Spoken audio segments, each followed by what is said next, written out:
Hello everyone and welcome to a short YouTube video about something that Fusion doesn't want you to know about.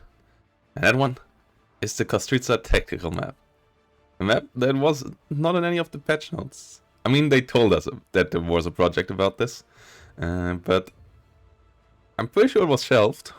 But somehow you can now find the Kostritsa tactical map. As you can see, there's the normal Kostritsa, there's Kostritsa tactical in skirmish and in multiplayer lobbies, and you can play it.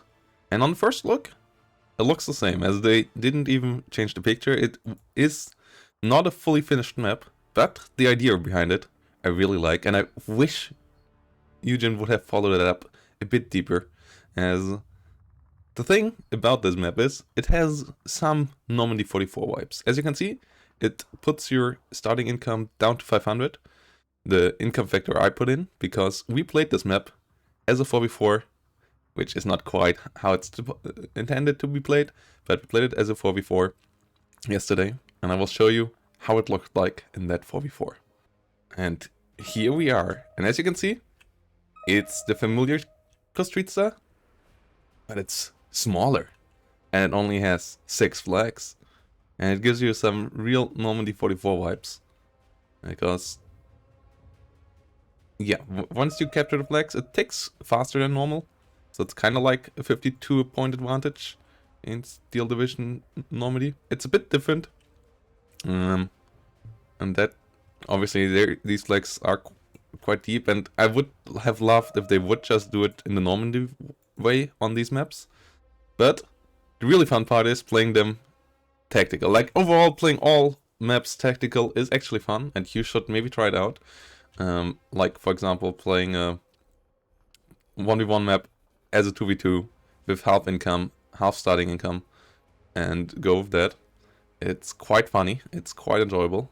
The only issue currently is that our deck is still really deep, so once it goes into a stalemate, it might go on for forever, which hopefully changes once we get a time limit option.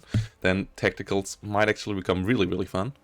And yeah, this game here, as you can see, went 41 minutes, and it was a hell of a lot of fun. For example, I did only focus on airplay at the beginning. This is my only unit on the board that I placed, and we had some of our players only focus on the middle, some players only focus on the bottom, and this map also should be quite fun in 1v1 if you just have less income. It's more micro, it's really giving you some Normandy 44 vibes, and I like it that it is around, even though I'm pretty sure it's not intended to be around, based on Eugen's like missing it out in the patch notes and so on. But it's quite a funny map. It's quite a fun map.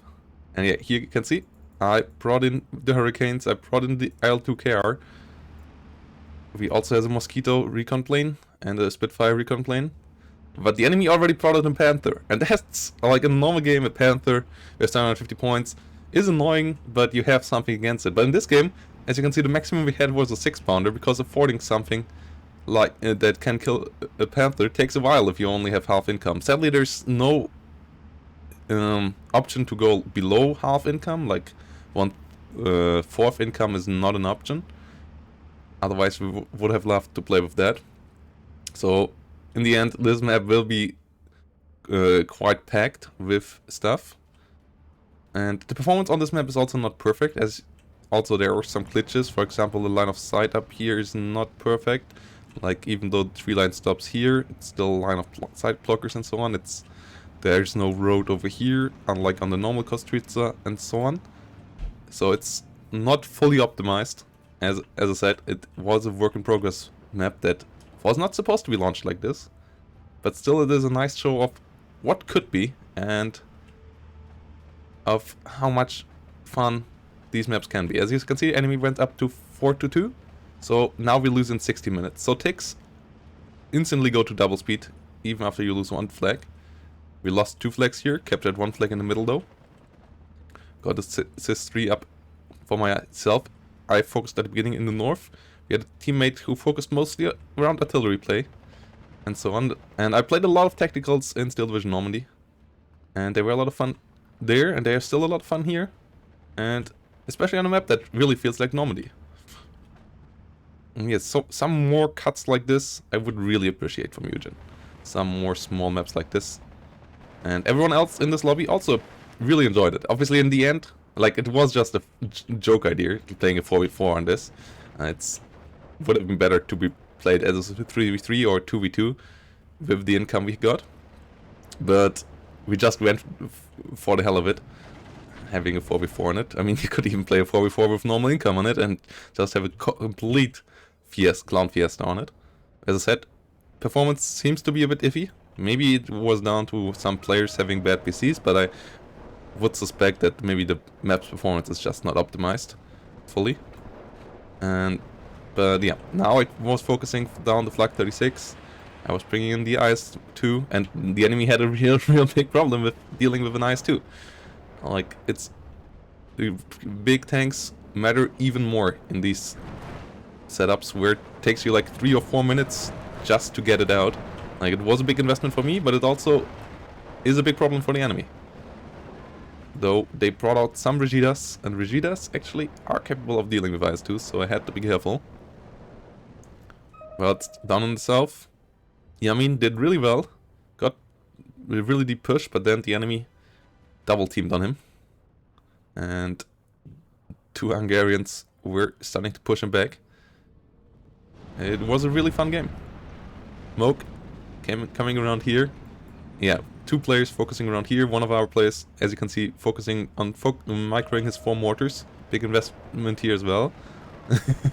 And yeah, in B phase I brought in 13 T26s that went in for the push. And yep, I just wanted to show you this. It's a really fun small little map that you can play, and maybe you check it out. And if you really like it, maybe you can tell Eugen that, and maybe we might get more of this in the long run. Obviously, yeah, even if you tell them now, it will, and even if they accept that it might be a good idea to make more of these, it will take a long while to get more of these kind of maps, or get a polished version of this map. But as I said, I really enjoy it, and even if this is the only version we get, it's at least one more way to enjoy the game. And if you really have some Normandy 44 cravings, but want to use the quality of life improvements of Steel Division 2, this might be the way to go. This might be the way to go. With that said, I hope to see you in the next video, and have a good day, have a good time, and if you really like the content, consider to subscribe down below.